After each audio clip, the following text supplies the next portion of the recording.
Income tax की official website है, इसी से आपको अपने रिफंड को स्टेटस को चेक करना है। और अगर आपने अपनी आईटीआर को सही तरीके से फाइल कर दिया था तो आपको इसमें टेंशन लेने की कोई रिक्वायरमेंट नहीं है। आईटीआर 1 2 3 4 इनके जो टाइम है प्रोसेसिंग के वो अलग अलग है। मैं यहाँ पर अभी आपको कुछ लॉगिन्स करके दिखा देता हूँ किस तरीके से आईटीआर जो है प्रोसेस की जा रही है। ठीक है, अब यहाँ पर जो आईटीआर है उनको प्रोसेसिंग भी स्टार्ट हो गई है और इनको जो है बैच वाइज प्रोसेस किया जा रहा है। तो आपकी हो सकता है आईटीआर थोड़ा आगे पीछे हो जाए, उससे कोई दिक्कत वाली बात नहीं है। यहाँ पर जो है स्टेटिक्स भी हैं, ये भी अपडेट्स होते रहते हैं। तो इसमें आप इसको चेक करेंगे तो यहाँ पर जो है अभी तक आईटीआर जो है, अगर हम बात करें नंबर ऑफ आईटीआर इतनी फाइल हुई थी टोटल, जिसमें से इतनी वेरीफाई है, यानी कि अभी भी अनवेरीफाइड आईटीआर पड़ी हुई है। और प्रोसेस अभी यहाँ पर इतनी आईटीआर हुई हैं, यानी कि आपकी जो आईटीआर है अभी अंडर प्रोसेस है। अब यहाँ पर कुछ पॉइंट्स भी ऐसे डिस्कस करने वाले हैं जिनकी वजह से देखा जा रहा है कि जो आईटीआर है वो प्रोसेस नहीं हो रही है। तो इसमें ऐसा क्या प्रॉब्लम आ रही है, पहले मैं यहाँ पर लॉगिन कर लेता हूँ, लॉगिन करके आपको दिखा देता हूँ। ये आईटीआर जो है फाइल की गई थी 27 को ही फाइल की गई थी, 27 जुलाई को। और यहाँ पर जो है काफी फास्ट तरीके से रिफंड प्रोसेस किया गया है। लॉगिन करने के बाद यहाँ पर फ्रंट में पहले आता था स्टेटस, अब यहाँ पर इन्होंने थोड़ा जो मोड है वो चेंज कर दिया है। सर्विसेज में जाकर पहले मैं आपको रिफंड का स्टेटस दिखा देता हूँ, फिर ये दिखाता हूँ कि आईटीआर कौन सी फाइल की थी इस केस में। तो 24-25 हमने सेलेक्ट कर लिया है। यहाँ पर जो आईटीआर जो है प्रोसेस हो चुकी है। Your refund has been processed by the refund banker on particular date will be send to the account bearing number this. UTIN number भी यहाँ पर प्रोवाइड किया गया है। पेड स्टेटस है 29 जुलाई, आप देख रहे होंगे 29 जुलाई को जो है डायरेक्ट क्रेडिट किया जा चुका है। अब मैं आपको यहाँ पर जो है रिटर्न का स्टेटस एक बार दिखा देता हूँ। ये रिटर्न यहाँ पर देखिए फाइल की गई थी 26 को फाइल की गई थी और 27 को प्रोसेस भी हो गई है। आईटीआर 4 है ये, और यहाँ पर जो है इसका इंटीमेशन ऑर्डर भी आ चुका है। तो आप नोट करें आईटीआर 1 और 4, आईटीआर 1 और 4 सबसे ज्यादा और क्विकली तरीके से प्रोसेस की जा रही है। इनकी जो प्रोसेसिंग है वो दिखी गई है 7 डेज में भी हो रही है, 15 डेज में भी हो रही है। मैं भी आपको आईटीआर 2 और 3 भी यहाँ पर दिखाने वाला हूँ, तो इससे आपको कोई प्रॉब्लम ना हो, क्योंकि अब काफी केस में ऐसा है कि आईटीआर 1 के केस में डिफेक्टिव के भी नोटिस आ गए हैं, तो उन्होंने अब रिवाइज करके फाइल करी होगी, वो भी यहाँ पर डिस्कस करेंगे। ठीक है, अब यहाँ पर इसका जो रिफंड है वो अमाउंट एक बार देख लीजिए आप। मैं आपको डैशबोर्ड पर ले जाता हूँ। यहाँ पर व्यू आईटीआर स्टेटस पर आप क्लिक करेंगे तो यहाँ पर ये मोड पहले फ्रंट में आता था, इन्होंने चेंज कर दिया। देखिए 26 जुलाई को फाइल हुई थी, 27 में प्रोसेस भी हो गई है। और इसमें जो रिफंड था वो काफी कम अमाउंट का था, 5,834 रुपए का यहाँ पर रिफंड था। तो इसीलिए यहाँ पर ये जल्दी प्रोसेस हो गई है। जो लार्ज वाले रिफंड है उनमें डिले हो रहा है, इसमें कोई दिक्कत वाली बात नहीं है। इस साल जो है काफी ज्यादा डिले हो रहा है।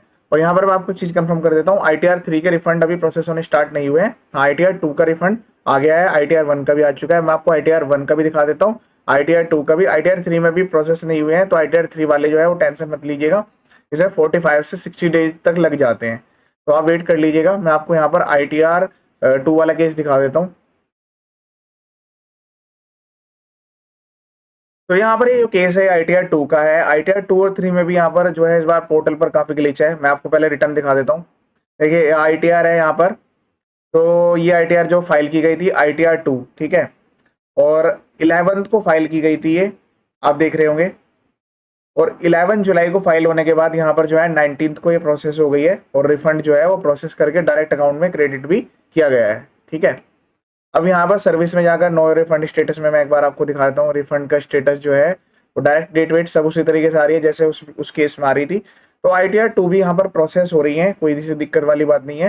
हाई इनकम को रिपोर्ट किया है, इस बार विनिंग की इनकम्स आ रही थी।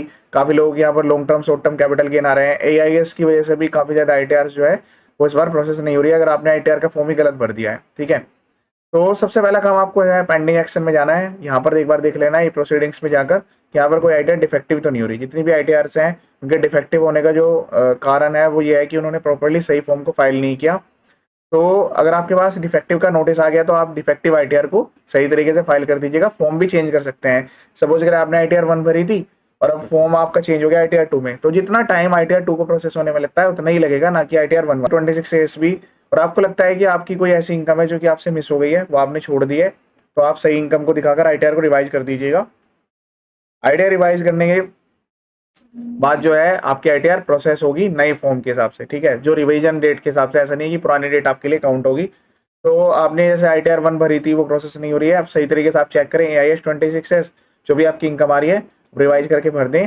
अगर आपने ड्यू डेट के अंदर आईटीआर भरी थी, देखिए मैं आपको दिखा देता हूँ, जैसे यहाँ पर जो है व्यू फाइल रिटर्न्स में जाकर आप कुछ भी चेक कर सकते हैं। अगर आपकी आईटीआर आपने 31 जुलाई से पहले फाइल कर दी थी तो आप उसको कितनी बार भी रिवाइज करें, आपको कोई लेट फीस पेनल्टी एक्स्ट्रा नहीं देनी पड़ेगी। लेकिन फॉर्म आपको सही फाइल करना है। अब जब आपने रिवाइज आईटीआर भरी होगी या डिफेक्टिव आईटीआर जब आपने सही करके फाइल करी होगी तो वहां से डेट काउंट होगी। ये AIS 26 से आपको चेक कर लेना है, असेसमेंट ईयर 24-25 चेक कर लेना है। और आईटीआर को अगर डिफेक्टिव है तो सही तरीके से फाइल कर देना है, अगर गलत फाइल हो रखी है तो आईटीआर को रिवाइज कर देना है। फिर जो नया टाइम लिमिट होगा, जैसे आपने आज रिवाइज करी है तो आज से वो टाइम लिमिट काउंट होगा। तो मैंने आपको आईटीआर 2 का भी दिखा दिया है, आईटीआर 4 का मैं दिखा चुका हूँ, आईटीआर 1 का भी एक बार आपको दिखा देता हूँ। तो यहाँ पर जो है ये आईटीआर 1 फाइल की गई थी, देखिए आईटीआर 1 है ये। और यहाँ पर जो है आप देख रहे होंगे 15 जून को फाइल की गई थी और 21 जून को इसका जो है रिफंड प्रोसेस हो गया है। ठीक है, रिफंड भी मैं आपको दिखा देता हूँ। नो रिफंड स्टेटस में आप क्लिक करेंगे, सेम इसी तरीके से आपको भी चेक कर लेना है। अगर आपका रिफंड बनता है और आपने सही तरीके से फाइल किया तो देखिए 21 जून में ये अकाउंट में क्रेडिट भी हो चुका है। तो यहाँ पर मैंने आपको सारे केस दिखाए, आईटीआर 1 के भी दिखाया, आईटीआर 2 का भी, 4 का भी। आईटीआर 3 जो है अभी जो है प्रोसेस नहीं हुआ, आईटीआर 3 का रिफंड नहीं आया है। ठीक है, बाकी कुछ ऐसे भी ऐसे हो सकते हैं जिनका आईटीआर 3 का भी रिफंड आ गया हो, लेकिन इस बार जो है आईटीआर 2 में और आईटीआर 3 में काफी डिले किया जा रहा है। यहाँ पर जो फॉर्म्स हैं उनको थोरोली चेक किया जा रहा है डिपार्टमेंट के द्वारा, क्योंकि एआई की हेल्प से यहाँ पर सभी चीजें की, किसी कोई ऐसी इनकम तो नहीं है कि जिन्होंने प्रॉपर्ली रिपोर्ट ना की हो।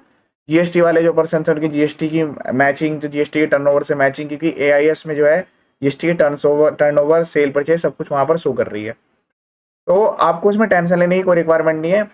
जैसे आपकी आईटीआर 1 है, आईटीआर 2 है, 3 है, 4 है, तो एक बार अपने फॉर्म को एक बार चेक कर लें। यहीं से आप जो है व्यू फाइल रिटर्न में जाकर इस फॉर्म को डाउनलोड करके कंप्लीटली चेक कर लें, अपनी डिटेल्स को मैच कर लें कि आपने सही फॉर्म भरा है नहीं भरा है। गलत फॉर्म भरा है तो रिवाइज कर दें, बाकी अगर सही फॉर्म भरा है तो कोई एक्शन लेने की रिक्वायरमेंट नहीं है। बैंक वैलिडेट एक बार जरूर चेक कर लीजिएगा। एक केस में ऐसा भी हुआ है कि वहां पर जो है बैंक गलत अटैच हो रखा था, बैंक जो है बंद हो चुका था, तो वो जो रिफंड है वो फेल हो गया।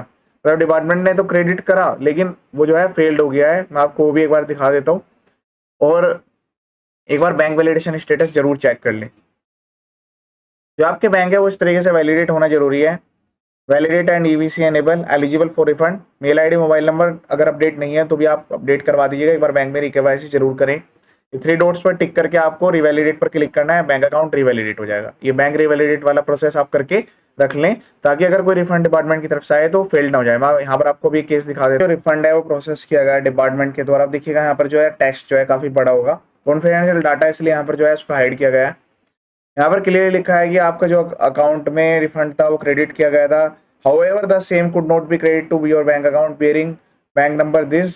The description of the region received from the refund banker, जो बैंक है उसने यहाँ पर मेंशन किया है कि जो बैंक अकाउंट है वो क्लोज अकाउंट नंबर है, मतलब जो बैंक अकाउंट है वो क्लोज हो चुका है।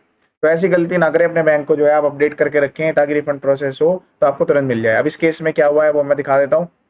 व्यू फाइल रिटर्न पर मैंने क्लिक किया है, यहाँ पर जो है ओरिजिनल आईटीआर फाइल की गई थी। देखिए यहाँ पर जो है 24 जून को फाइल की गई थी, रिफंड प्रोसेस हो गया था 2 जुलाई को, लेकिन ये रिफंड अब यहाँ पर फेल्ड हो चुका है, इसलिए यहाँ पर अब रिवाइज आईटीआर करके फाइल की गई है। देखिए 22 जुलाई को फाइल की गई है और अभी तक प्रोसेस नहीं हुई है।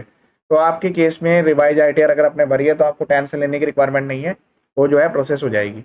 बस आप इतना जरूर कर सकते हैं। ई प्रोसीडिंग्स वाले जो पॉइंट्स है वो देख सकते हैं, AIS 26 चेक कर लीजिएगा, बैंक वैलिडेट चेक कर लीजिएगा, और यहाँ पर जो है ग्रीवेंस का ऑप्शन आता है, सबमिट ग्रीवेंस। उसके कोई चार्ज नहीं है और ना इसकी कोई पेनल्टी है, अगर आप इसको सबमिट कर भी देंगे तब भी इससे जो है आपको आपका स्टेटस जो है वो पता लगता रहेगा। ठीक है, तो यहाँ पर CPC ITR में काफ़ी सारे ऑप्शंस आते हैं, मैं आपको एक बार दिखा देता हूँ। इसमें जो है आपको जो ऑप्शन लेना है वो, अगर ITR प्रोसेस हो गई है तो उसके बाद रिफंड वाला लेना है कि रिफंड क्रेडिट नहीं हुआ, यहाँ पर सेलेक्ट कर लीजिएगा। अदर्स का एक ऑप्शन आएगा, कंटिन्यू करके यहाँ पर असेसमेंट सेलेक्ट करके पूरा डिस्क्रिप्शन लिख दीजिएगा कि ITR का जो है प्रोसेसिंग हो चुकी है, लेकिन ITR प्रोसेस होने के बाद भी आपका जो रिफंड है क्रेडिट नहीं हुआ है। और अगर ITR प्रोसेस नहीं हो रही है तो प्रोसेसिंग वाला पॉइंट ले लीजिएगा। इस तरीके से आपको अपनी ITR को प्रोसेसिंग वाला सेलेक्ट करना है, अदर प्रोसेसिंग, और यहाँ पर एक्नॉलेजमेंट नंबर, डेट सब कुछ मेंशन कर देना है कि इस डेट में ITR फाइल हुई थी, अभी तक प्रोसेस नहीं हुए। तो आपके पास इसका जो है वहाँ से रीजन आ जाएगा कि ऐसा क्यों हो रहा है। ठीक है, यहाँ पर जो है 3000 वर्ड्स की लिमिट है, उसके अंडर में आपको जो है मेंशन करनी होती है सारी चीज़ें, उसके बाद सबमिट कर दीजिएगा। ये मैंडेटरी रिक्वायरमेंट नहीं है कि डॉक्यूमेंट्स अपलोड करना मैंडेटरी है, ये कोई जरूरी नहीं है। आपको यहाँ से ग्रीवेंस का स्टेटस आ जाएगा, उसके बाद आप जो है टेंशन फ्री रहिएगा। अगर यहाँ पर लिखा था है कि आपकी अभी टाइम लगेगा 30 डेज 45 डेज, तो तब तक आपको वेट कर लेना है, आईटीआर की जो ब्लेडेड रिटर्न होती है ना, उसकी जो लास्ट डेट होती है वो 31 दिसंबर होती है। तो ऐसे काफी सारे एसएससी होंगे जिन्होंने अभी तक अपने आईटीआर को फाइल नहीं करा होगा, तो वो ब्लेडेड आईटीआर में फाइल करेंगे। इसलिए यहाँ पर जो है डेट को इतना ज्यादा रखा गया है कि 31 दिसंबर रखा गया है आईटीआर फाइलिंग की डेट। तो आईटीआर के जो रिफंड्स हैं वो भी इस बार डिले प्रोसेस हो रहे हैं। एक तो 1-to-1 चेकिंग हो रही है सभी आईटीआर की। अगर किसी की आईटीआर, जैसे कोई स्पेशल सेक्शन में टीडीएस कटा हुआ है, अपने आईटीआर 1 भर दी, तो उनके डिफेक्टिव नोटिस भी जा रहे हैं। डिफेक्टिव वाली होगी और रिवाइज वाली होगी